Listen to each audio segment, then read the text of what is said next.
What is racism in the context of institutional power? In our previous videos, we already found out that colonialism has the primary economic goal to regulate resources, meaning resources were made available to white people while denied to non-white people. We also talked about the 4 levels from which this power structure was implemented, and it's time to talk about the political level. Which laws, regulations, and actions have been taken on the institutional level to secure access to resources long-term for white folks? Let's take a step into the dark era of Nazi Germany as we explore the Nuremberg Laws, a legal framework that solidified institutional power and racism. The Nuremberg Laws were this embodiment of hateful worldview designed to consolidate power and oppress targeted groups. In 1935, the Nuremberg Laws were enacted, imposing legal discrimination against Jews and others deemed undesirable by the Nazi regime. The law for the protection of German blood and German honor aimed to force racial purity by forbidding marriages and relationships between Jews and those they considered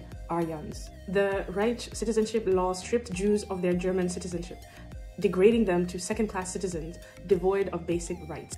While primarily targeting the Jews, the Nuremberg laws also affected other marginalized groups, including people of African descent. They faced discrimination and persecution under Nazi racial ideology. The Nuremberg laws epitomize the intersection of institutional power and racism.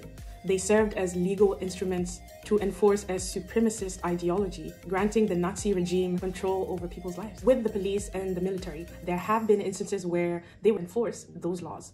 It is important to mention that the Nazis were highly inspired by colonialism. The idea of protecting white people and their economic interests through laws was practiced during colonialism already. Today, the anti-discrimination law is supposed to protect non-white people in an attempt to counteract those structures. But since racism and discrimination have been standardized during slavery and colonialism and the Nazi era, a multitude of laws and regulations have to be changed in order for us to create that equitable world that we are striving for. One step in the right direction is for us to see that institutional power still is a major difference between white people and non-white people. We are not protected the same way by the police, military, or these laws. We do not have the same access to resources in terms of money, education, or jobs. And we even have different refugee and immigrant statuses. As we reflect on the dark chapter of the Nuremberg laws, let us strive to build a world where the horrors of institutional racism remain firmly in the past, and where every individual is treated with dignity and respect. Until next time.